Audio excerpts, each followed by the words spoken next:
kabar Anda semua? Semoga selalu dalam keadaan sehat walafiat, tetap semangat. Saya ajak Anda untuk kejar Bung Rocky yang sedang roadshow di Australia.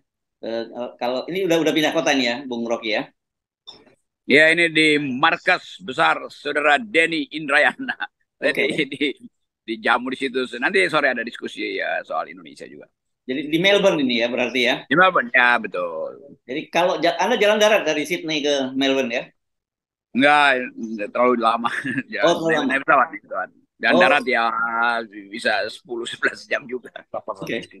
Yes. Oke, jadi sekarang sudah di Melbourne dan mari kita tapi tetap saja Anda pasti mengikuti situasi di tanah air ya dari detik ke detik ini. Bung Rocky kemarin itu ada yang rupanya terganggu juga ya dengan pernyataan dari politisi PDIP bahwa ada bahwa ya ada orangnya Pak Lurah yang minta ke Ibu Mega untuk 3 periode dan karena itu ditolak itu yang kemudian membuat hubungan mereka jadi renggang dan saya kira sebenarnya kita jadi tahu bahwa Gibran ini adalah bagian dari skenario ini plan B ya saya nggak tahu plan keberapa ini plan B C atau D gitu bagian dari kelanjutan dinasti Jokowi.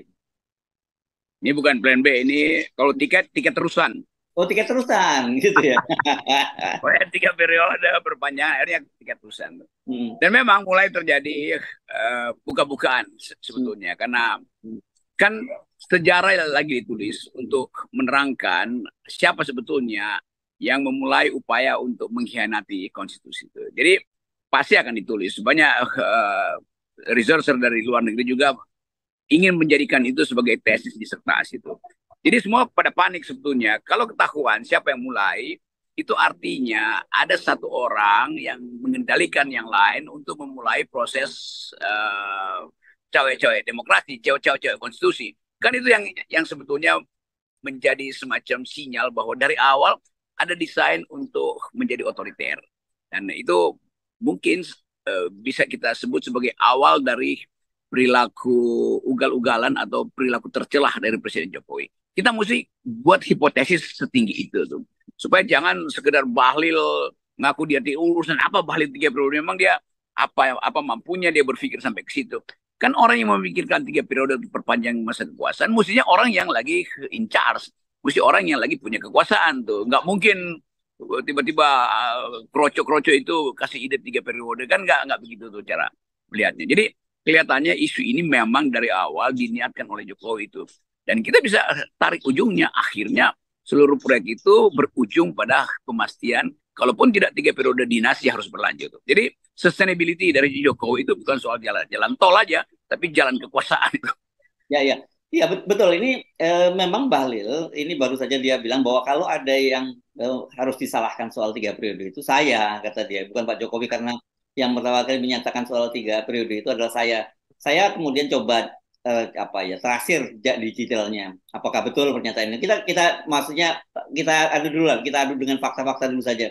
Dia menyampaikan tanggal 2 Maret itu padahal sebenarnya Januari pada bulan Februari sebelumnya sudah ada itu pernyataan dari Erlangga Hartarto, kemudian juga ada pernyataan dari Zulkifli Hasan, Muhaimin Iskandar, dan kalau saya tarik ke belakang, malah ternyata dari pernyataan Zulkifli Hasan ini pada eh, tahun sebelumnya ya, coba saya cek dulu sebentar ya, itu sudah pernah dibahas loh 3 periode itu pernah bertemu antara pimpinan MPR dengan Pak Jokowi itu pada tahun 2021 bahkan ya pada 4 September 2021 itu sudah dibicarakan dengan pimpinan DPR. Tapi tentu saja waktu itu Jokowi menyatakan ya dia nggak berpikir tentang itu. Jadi ide ini saya kira ini memang skenario besar. Saya tidak tahu apakah ini memang idenya seorang Jokowi seorang diri atau ada kepentingan yang jauh lebih besar dari Jokowi.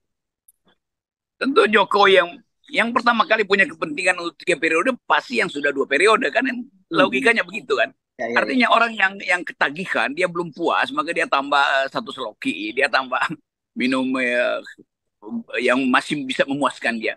Jadi tetap kita mesti pergi pada dalil klasik dari Lord Acton itu. Power tends to corrupt, absolute power corrupt absolutely. Jadi kekuasaan itu memang ketagihan tuh. Jadi Jokowi orang yang dari awal ketagihan. Dia udah lihat bagaimana dia menikmati kekuasaan ketika wali kota, lalu pergi jadi gubernur, jadi presiden. Dia ingin supaya terus-menerus dia berkuasa. Ini yang disebut ketagihan kekuasaan. Jadi bagian-bagian ini harus kita tempatkan di dalam upaya untuk meneliti siapa sebetulnya yang punya gagasan awal.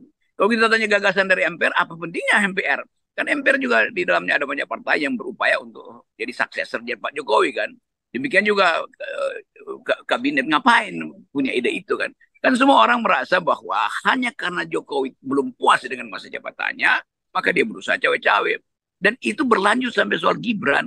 Kan ini satu satu rangkaian aja.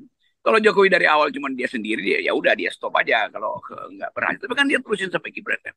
Jadi kita mesti pastikan satu hipotesis untuk mengatakan bahwa Jokowi dari awal merancang dirinya untuk jadi otoriter, untuk jadi totaliter, untuk jadi tiran, untuk jadi despot. Kan itu intinya.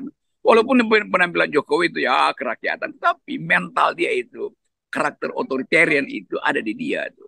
Dan dia mulai merasa setiap kali diatur supaya Jokowi merasa dia dipuji-puji oleh berapa persen, 78% masih menginginkan dia atau masih menganggap Jokowi berguna, apa namanya, kesukaan pada Jokowi 70%.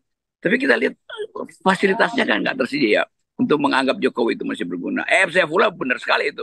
Setelah dia survei, ya ternyata kesukaan 70%, tapi mereka yang menganggap ekonomi dan kehidupan di bawah rezim Jokowi itu buruk sekali tuh. Bahkan 90% menganggap ya kehidupan mereka itu buruk. Jadi nggak mungkin ada orang yang secara ekonomi disiksa, tapi masih muji-muji penyiksaannya itu Jokowi kan. Ini kan hasil dari rekayasa. Demikian juga soal 3 periode, soal perpanjangan. Itu kan direkayasa semuanya supaya mengarah pada kesepakatan bersama. Padahal yang merekayasa adalah satu orang dari istana, namanya Joko Widodo sebagai politisi.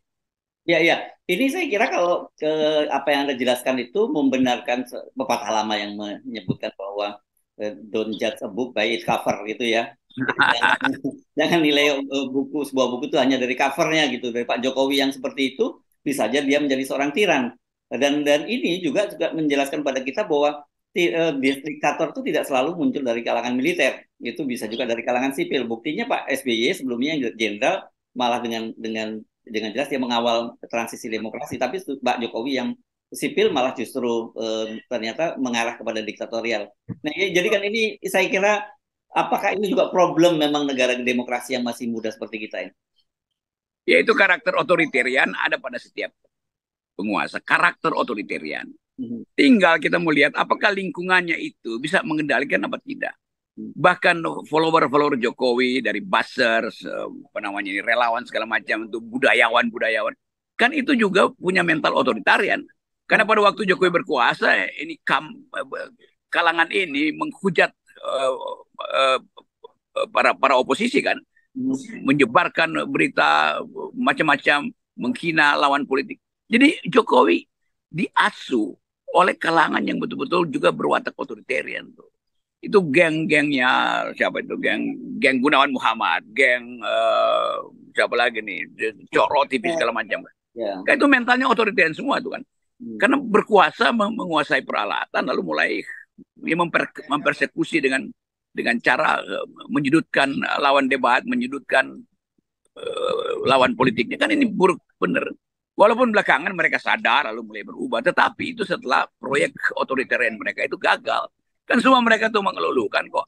Jadi kita mesti pastikan kok ini satu orkestrasi yang pada akhirnya tanpa partitur lalu berantakan tuh. Dan mulai Ibu Mega mempersoalkan soal-soal yang bisa menyebabkan Jokowi itu diarak menuju impeachment. Kan ini kalau bisa dibuktikan bahwa ini perbuatan yang dari awal didesain oleh Jokowi, itu artinya dia tidak menghormati konstitusi itu. Dia berupaya untuk menghalangi orang menunjukkan ketidaksukaan pada dia. Jadi mental otoritarian dari awal melekat di dalam watak Pak Jokowi. Ya, ya. Dan kalau kita lihat seperti ini, berarti sebenarnya kita bisa menduga dong langkah apa yang akan dilakukan oleh Ibu Megawati, karena Ibu Megawati kan sejak awal justru yang dianggap menghalang-halangi, yang paling justru malah perannya vital sekali menghadang semua ambisi Jokowi itu, mulai dari 3 periode, perpanjangan masa jabatan, penundaan pemilu, dan juga sekarang ini soal Gibran ya. Ya kita lihat sebetulnya ya Ibu Mega mungkin ada motif yang lebih pragmatis. Kalau Jokowi 3 periode berarti Soekarnoisme bisa berhenti itu. Kader-kader PDIP, Mbak Puan, Prananda segala macam itu bisa terhalang oleh 3 periode Jokowi. Maka Mega berupaya untuk halangi itu. Tetapi kita juga mesti kasih poin positif pada Ibu Mega, bahwa Ibu Mega mengerti aturan bernegara. Kan itu yang kedua kan. Walaupun orang akan bilang ya itu karena demi Mbak Puan aja, supaya menggantikan Jokowi, maka Bu Mega menentang ide 3 periode. Tapi kita tahu Bu Mega itu terlatih untuk membaca keadaan masyarakat. Jadi di era ini, di hari-hari ini, Mega harus muncul sebagai negarawan untuk menyelamatkan ide demokrasi. Kan itu intinya. Jadi kalau Mega menegur Jokowi, itu bagi saya tetap karena Ibu Mega paham tentang etika politik yang demokratis, yang konstitusional.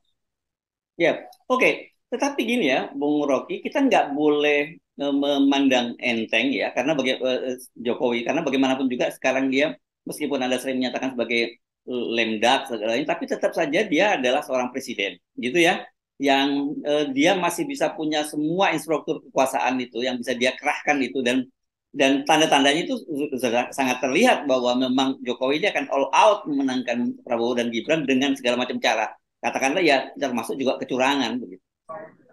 Ya itu yang kita lagi duga, bahwa ini pemilu curang versus curang. Tapi kita percaya bahwa di dalam keadaan krisis selalu ada semacam lilin kecil untuk menerangi ke akal sehat bangsa ini. Dan kelihatannya kita bisa memenangkan kembali akal sehat.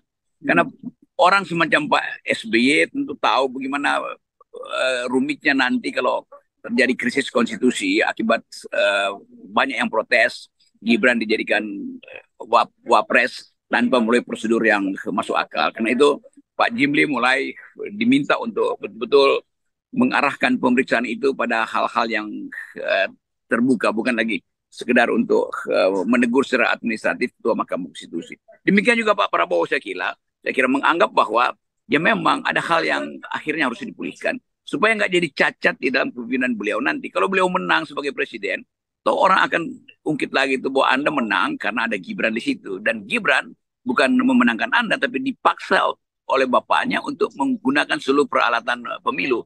Jadi kecurangan itu pasti akan dibebankan pada Gerindra, sekyu Pak Prabowo. Saya kira Pak Prabowo juga lagi memikirkan soal-soal itu. Karena keadaan di kita hari ini, betul-betul orang nggak percaya kok bahwa pemilu ini akan berjalan secara jujur dan adil. Jadi sebetulnya ini soal-soal yang mesti kita pastikan supaya kita percaya bahwa ada kesempatan untuk memperbaiki bangsa ini melalui kasus Mahkamah Konstitusi alias kasusnya Gibran.